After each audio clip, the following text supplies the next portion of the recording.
Hey YouTube, I've had to redo this third time. Here we go. This is my board, and it's a beautiful map from Young Grasshoppers Tournament. This is the setup. I've been wanting to play this for a while, but we haven't got to it. And there's a party today, so it's got to come down. So I figured I could mess up the board, and that would be fine. So I'm going to talk about a strategy I developed called the Flattops for Uncle Joe strategy. So that involves moving this force here, the entire force, maybe leaving the destroyer, because I like that, over to, maybe even leaving the sub, over to 89. Dropping these forces down there. And then I'm going to build 2 more carriers. And all the planes on the board at the time fly toward Hawaii, except for this one here. He would go there. And then I would build 2 planes to put on. Now the composition of the planes that go on this force, and obviously eventually we're going to throw a British carrier in here that's actually got American stuff on it. And the final composition of your force, your harassing force for the coast, for the European coast, is going to end up being 1, 2, 3. I think it's actually 3 carriers, 4 planes, and then the composition of the planes is that you would have 4 tacks, and 4 regular planes. That's your 4 tacks. Okay. And then you've got your bombardments from your 2 cruisers and 1 battleship. And you need a destroyer because we all need destroyers in our lives. And that, including the bomber, are going to be your harassing elements. What I'm calling my irresistible force. And every turn, you're going to build this. So that is a cost. This is one possible strategy. I'm going to put it out there as a playbook eventually. And every turn you're going to land those. Now obviously you're going to go from 101 to 91. You've got to protect that somehow, to 110. Now it can stay at 110 for a while. It could stay depending on what turn you enter the war. But obviously Western Germany is huge because you hit that and you can reduce that factory down to a 3. That's really cool. Obviously Normandy has a factory in it. That's really cool. You've got lots of options. So then eventually you'll have 2 transports in 101, 2 transports in 91, 2 transports in 112 or 110, and then you have to get them back. And a lot of times what I'll do is send them to 109, 106, and then back down to 101, or walk your troops up to Quebec, and then they go here to 109. So it is shuck heavy. There's lots of transports, and that's why it's important to get that Normandy factory. And then you can also produce a factory in Holland. If you hit Normandy and you hit West Germany, it's going to hollow out the center for a lot of players. A lot of players that I've seen, they hollow out France, sort of give it up. They want to lose that. They want to actually capitulate.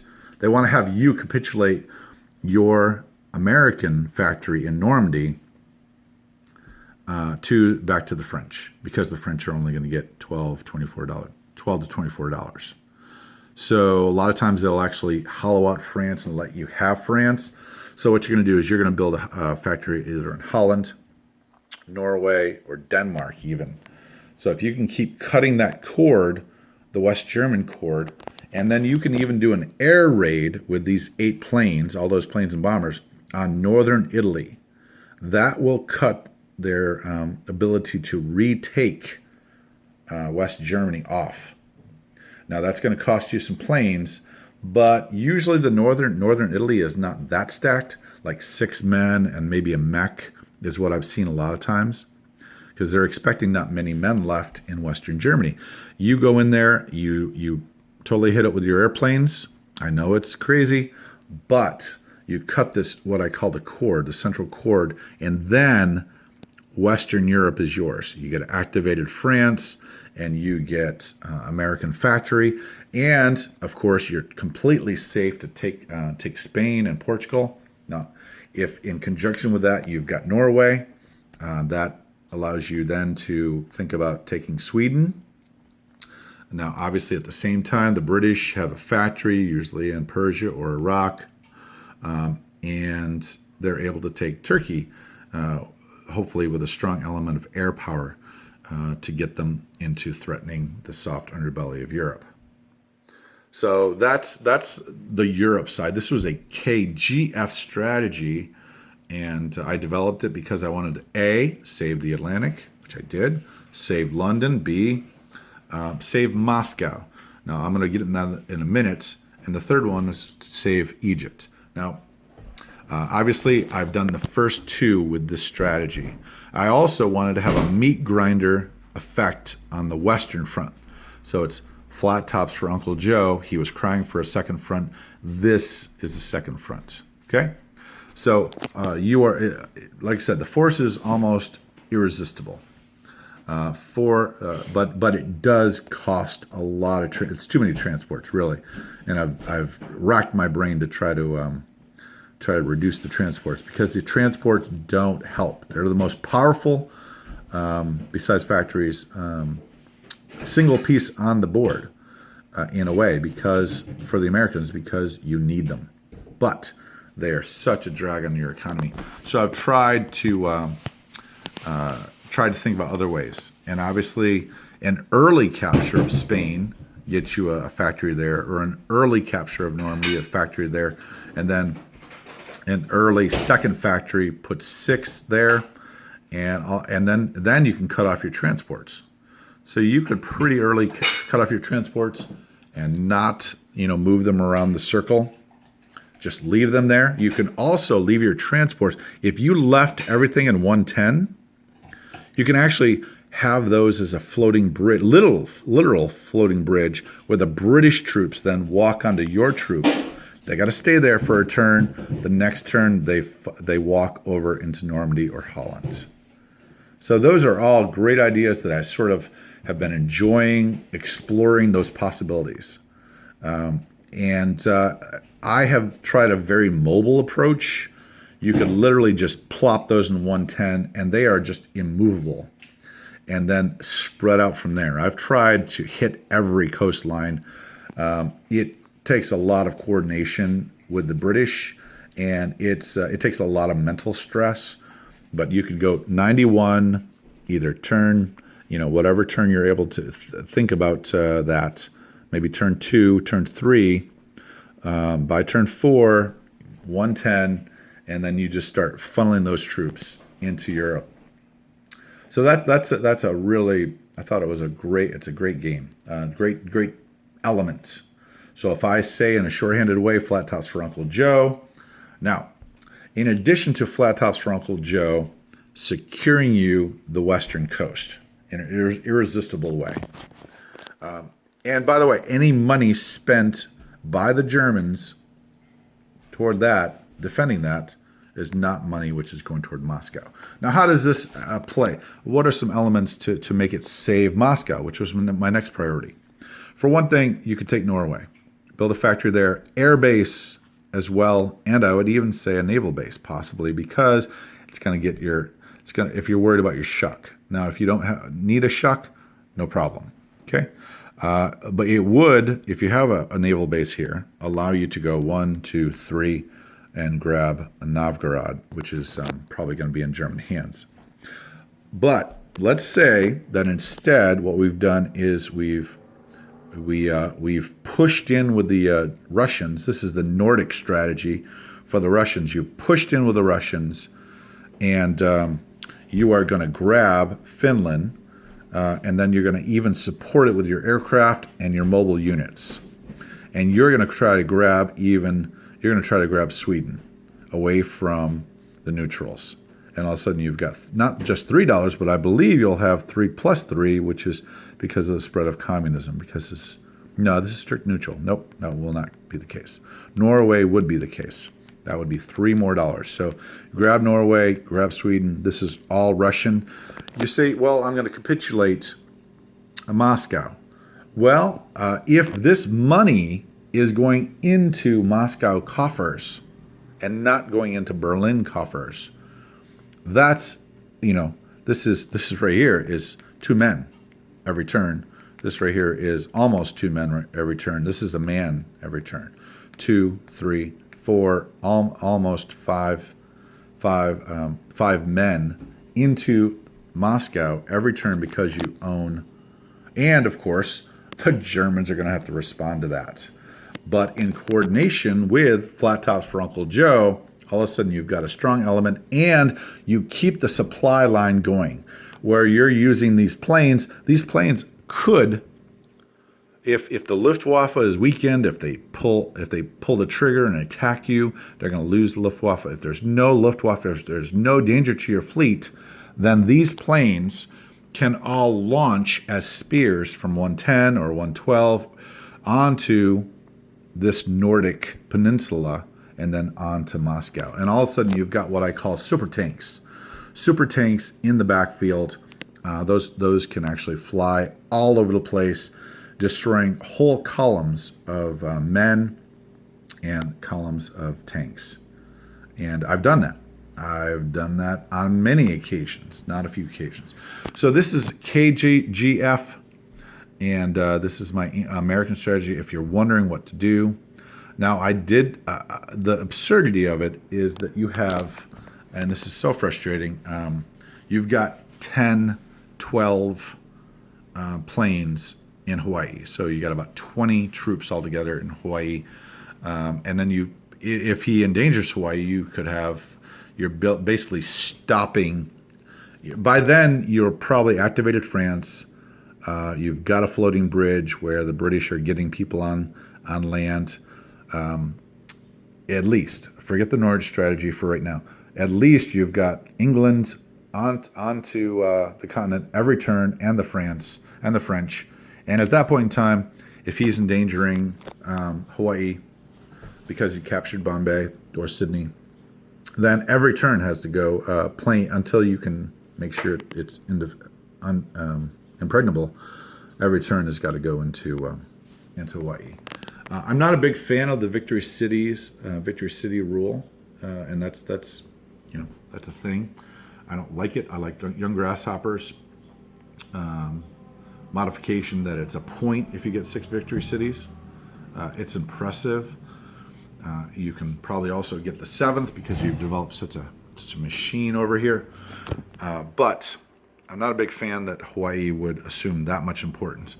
And actually, if I didn't have to spend so much money garrisoning Hawaii, this strategy would be certainly be more powerful than it is. My attempt to.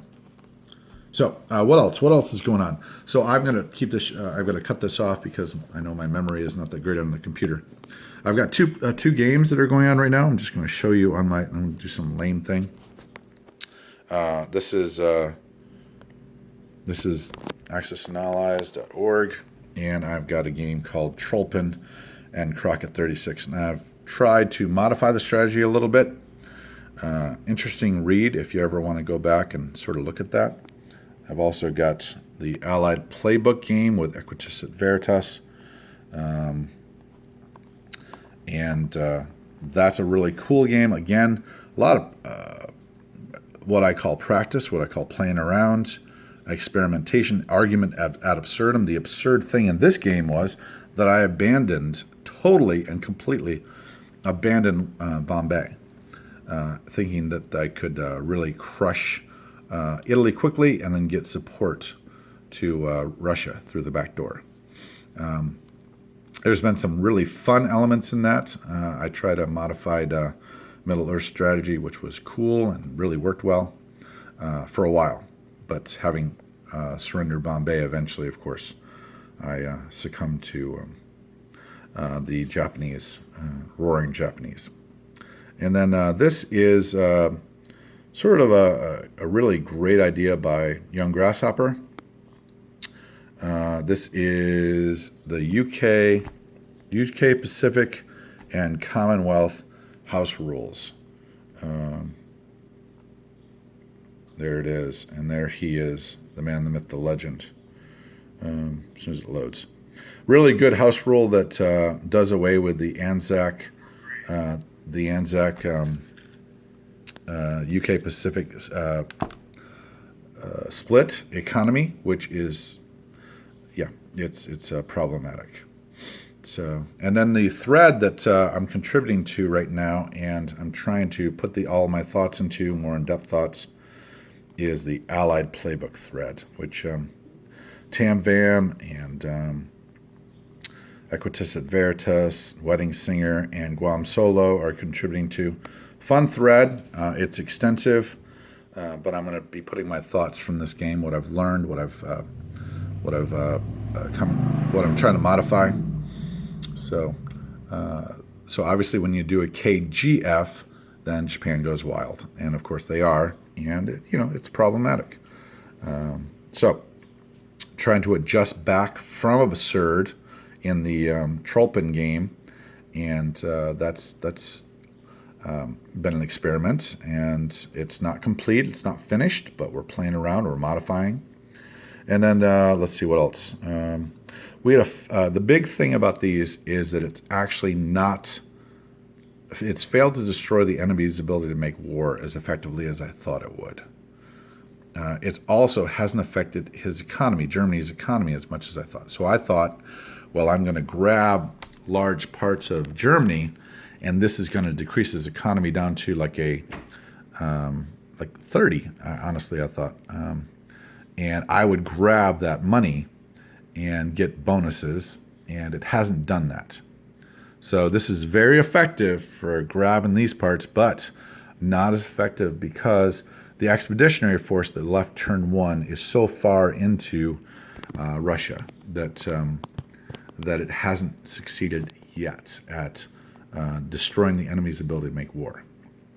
So I've thought about several things. One is I thought about using this as a super tank strategy. Yes, I'm going to get factories in Holland or Denmark or Spain or Norway, but just getting those planes in there so that I could destroy any elements from Moscow. I could destroy any elements that were separated from the main body. So, by the way, in each of these games, Moscow has not fallen yet, and these games are in the 8th and 9th rounds. Now, Moscow's in danger, but it hasn't fallen. It won't fall probably till past round 10 in both games, maybe even not falling at all. I'm probably going to lose the game Equitas et Veritas, the playbook game. I'm going to lose that over in Sydney. And this game, Trollpen's doing a great job of putting pressure on Moscow and Bombay and Hawaii, all three at the same time. So just, the game is very, very slanted toward the Axis. But I'm trying to come up with ways which even out. And by the way, even if you have a losing strategy, which ultimately loses like a 6 victory city condition, you're still having fun. You're still doing things which are not making you feel pathetic or not making you feel frustrated.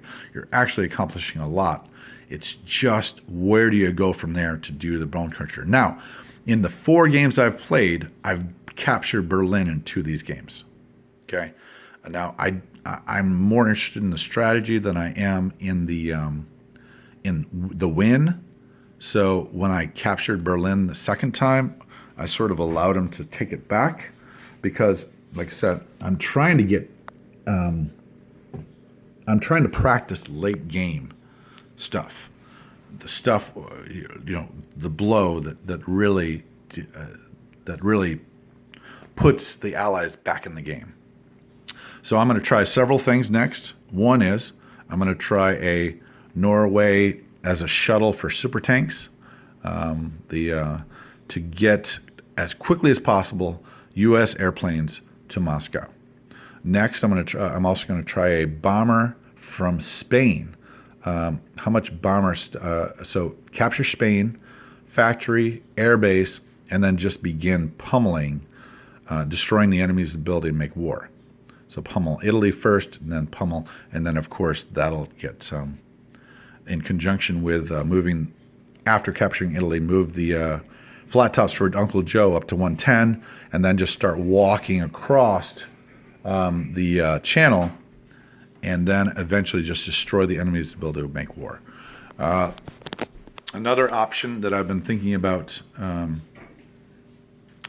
is I want to empower Russia to go on the offensive by making sure, just mathematically making sure, that by the time the Germans are at the doors of Moscow, that I've got a ton of planes and a ton of maybe British mechs in Moscow.